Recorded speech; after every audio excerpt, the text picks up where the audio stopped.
balik lagi nih. Kita udah nyampe di Lisbon akhirnya. Tadi setelah keretanya delay sejam, 40 menit sejam gitulah, nggak tahu kenapa. Jadi kita juga nyampainya juga jadi telat. Nih baru sampai, baru check in. Terus ya udah siang banget nih, udah jam 2 sekarang. Jam 2 belum makan siang. Jadi nih kita mau coba cari makan siang ya. Tadi belum sempet lihat-lihat banyak sih di Lisbon kayak gimana, karena baru sampai juga. Jadi kita nih sekarang udah lapar, jadi tadi sempet cari-cari juga di Airbnb ada makanan yang deket. Kita lihat ada hamburger ya, tadi hamburger lumayan bagus tempatnya sih. Yuk kalau gitu langsung deh, udah lapar nih soalnya. Bye. Ciao.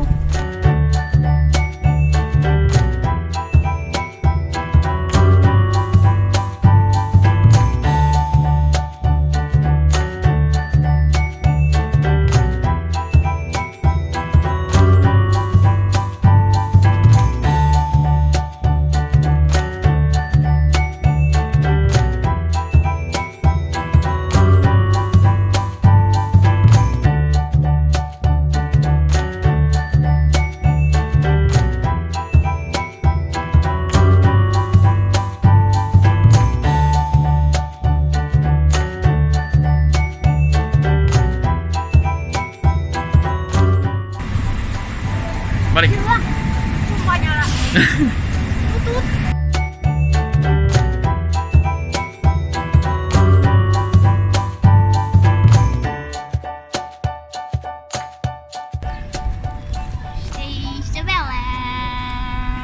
Hello. Jadi salah satu tujuan utama kita ke Lisbon itu tempat pastel ini. Kalau ada yang pernah tahu Pastéis de Nata, itu tuh kayak kastel. Indo namanya apa ya? Tart Ektar kali. Portugal. Ektar bukan, beda ya? Ektar mirip banget sama ektar, tapi rasanya sih nggak ada beda dikit deh. Ini masih panas, benar-benar pas dipegang Iya. tuh masih hangat banget, Masih hangat. benar-benar fresh from the oven. Tigres. Jadi kayak gini bentuknya. Kelihatan nggak ya di sini? Kurang. Ya gitu. Nah itu gosong-gosong wangi. Iya. Ini wangi banget sih. Ini wangi nih. Udah langsung cobain aja. Bon appetit. Buat bahasa Portugalnya. Nggak tahu, nanti aja dicari ya. Ya. Garing banget. Ini goreng banget. Emang wangi banget. Enak banget sih. Ini Aku enak bisa banget. lihat nih. Aduh nyampah. Hancur-hancuran. Dia luarnya bener-bener garing kayak kerupuk. Tuh, sampai copot-copot. Dalamnya tuh lembut banget. Enak deh. Kalau ada yang ke Lisbon, ini harus coba sih. Enak banget. Ini benar-benar harus coba sih. Cuma yang enak itu dia manis tapi nggak bikin enak. Nggak terlalu manis juga dia, Terus pas wangi. gitu wanginya. Ini katanya tempat dimana pertama kali makanan ini ditemuin. Jadi ditemuin tahun 1834 tadi ya kayaknya. 1803 berapa sih? Kelihatan nggak ya? 1837. Jadi ini pertama kali ditemuin di sini. Saya tiap kali ke Lisbon, kalau akan ke Lisbon lagi harus makan ini. Harus belinya sih. Dan nggak terlalu mahal. Jadi biasa kita beli kira-kira kalau di Prancis beli ini satunya itu kira-kira 70 sampai 80 sen euro. 12.000.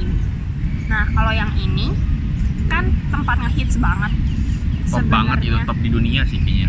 Iya, kayak Pastéis de Nata itu dari Portugal dan dia salah satu yang paling terkenal di Portugal gitu. Dan harganya satu piece-nya itu 1 euro 15 sen. 20.000 Memang lah lebih kira-kira. mahal, tapi nggak yang terlalu lebay, nggak overpriced banget. Dan Nggak ada memang 2 kali enak. lipat, 3 kali Iya, lipat iya. gitu enggak. Jadi masih oke lah.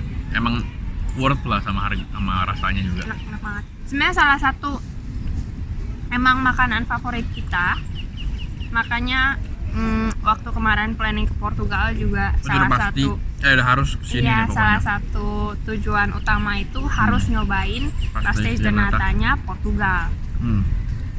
Ini gua Nah, jadi yang dapet. biasa kita makan itu enak, tapi nggak seenak ini Nggak juga. seenak ini. Yang biasa itu manis, tapi kayaknya dibanding yang ini lebih wangi. Dia tuh Terus- lebih kayak yang manis doang gitu, manis aja tapi wangi dikit. Tapi Yang- terus ini kulitnya nih nggak Nah, sekali ini ini. kulitnya garing banget. Coba lihat nih masih bisa patah gak? Kayak itu langsung patah gitu. Itu langsung kayak kerupuk, bener-bener regas dia. Sampai di mana ya? Oh iya, Kanela nggak ya? pakai kanelanya. Kamu nggak suka ya? Enggak. Oh, kamu boleh, kamu cobain aja satu lagi pakai kanela. Jadi yang tadi sih liatnya ada yang biru, ini sugar, icing sugar, kayaknya ini yang kayak putih-putih di donat gitu. Sama satu lagi itu cinnamon yang warna coklat. Oh dikasih dua-dua ya mas? Dia kasih, ya totalnya jadi dia dua. kasih 4. Jadi emang katanya originalnya itu cinnamon yang ditabur di atas ektarnya, tabur cinnamon, baru dimakan. Tapi tadi kita pertama Makan yang original. makan yang original dulu, maksudnya makannya yang polos. Sekarang kita cobain pakai yang topping. Pakai topping. Jadi yang itu yang icing sugar, yang ini coklatnya yang kayak cinnamon. Tambah lagi. Satu buffet lagi.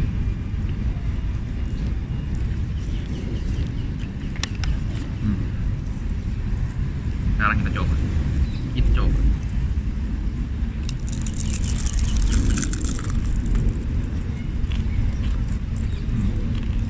Jadi cinnamon ini ternyata nggak nambahin manis, jadi kayak dia nggak ada gula sama sekali deh. Jadi cuma bener-bener wangi cinnamon. Jadi waktu dituang, jadi wangi cinnamon banget. Terus manisnya dapat dari ektarnya, jadi nggak terlalu manis, nggak enak. Terus wangi cinnamon. Nah, Kalau yang ini, ya jelas lebih manis. Tapi gua sendiri kayaknya akan lebih suka yang original. terlalu manis ya kalau tambahin dia. Kalau mau dibikin sampai manis, terlalu manis, tambahin dikit, ya nggak beda-beda banget juga. Jadi biar nggak terlalu banyak konsumsi gula, ya nggak usah lah ya. Nggak enak juga. Mau coba? Boleh, boleh. Kamu coba? Nggak mau. No.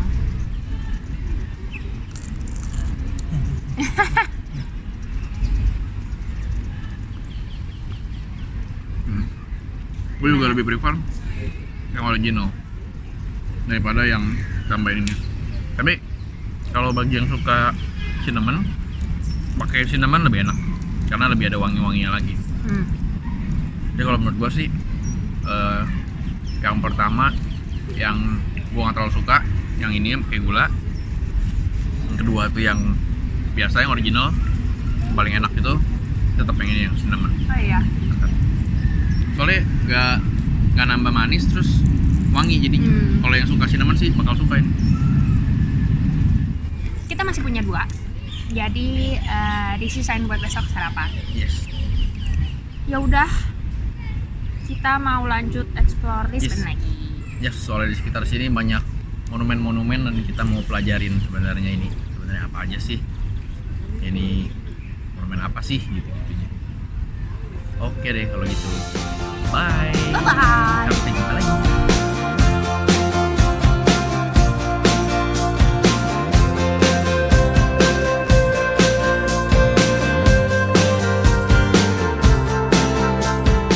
Jadi hari ini kita mau ke kota kecil yang namanya Sintra.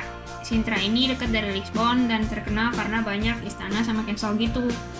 Tujuan utama kita ke Sintra itu mau ke istana merah itu tuh yang di atas bukit, namanya Pena Palace. Kompleknya nih gede banget. Itu palace-nya yang di ujung. Ini kita lagi di depan pintu masuknya, jadi lumayan jauh dari pintu masuk.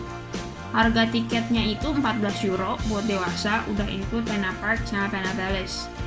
Si Pena Palace ini dikelilingin sama Pena Park yang bentuknya kayak hutan kecil. Jadi buat kesananya kita perlu hiking dulu buat ngelewatin Pena Park. Jalannya itu kira-kira 10 menit.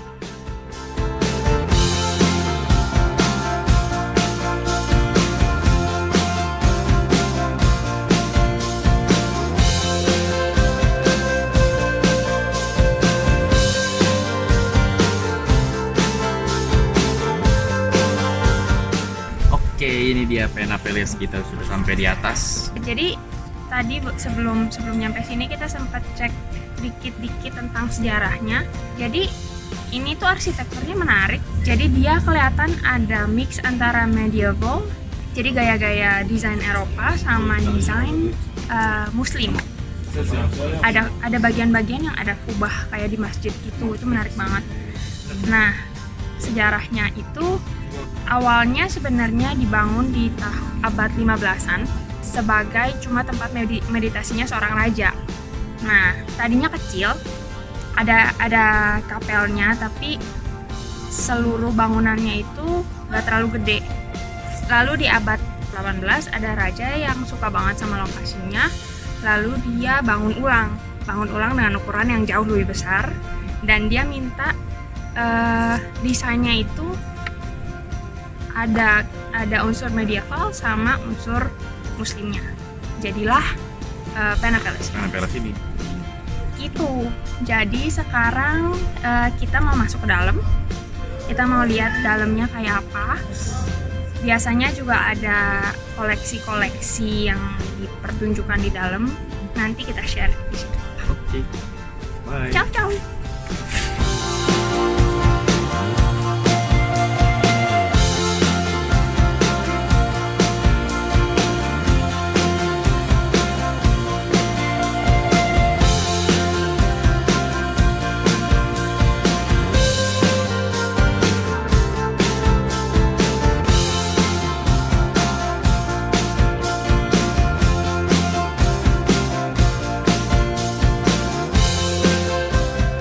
Jadi tadi udah lihat kan, Pena Palace keren kan isinya. Jadi dia kayak gitu tipikal istana Eropa, tapi desain interiornya campuran campuran medieval sama desain Islam gitu.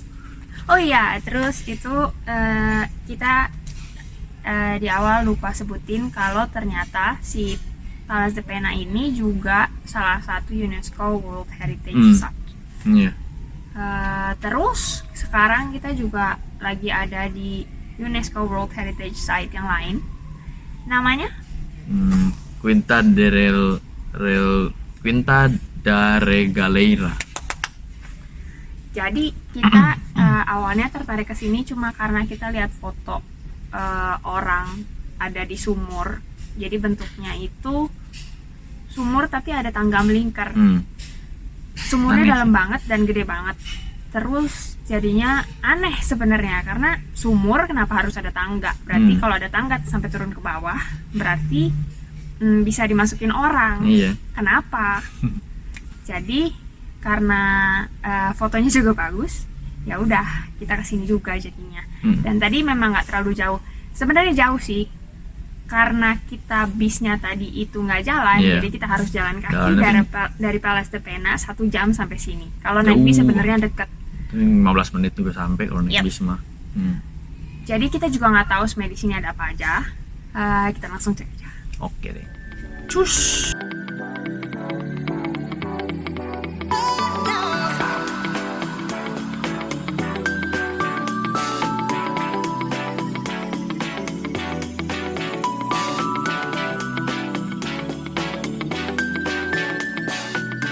Ini dia sumurnya. Jadi ini sumur ini tuh dalamnya kira-kira 27 meter. Nah, terus ternyata sumur ini tuh emang dari awalnya bukan diperuntukkan buat jadi sumur. Nah, jadi ceritanya itu yang dulu punya Quinta da Regaleira itu anggota Freemason. Nah, terus sumur ini itu dibangun, kabarnya itu untuk upacara-upacara ritualnya orang Freemason.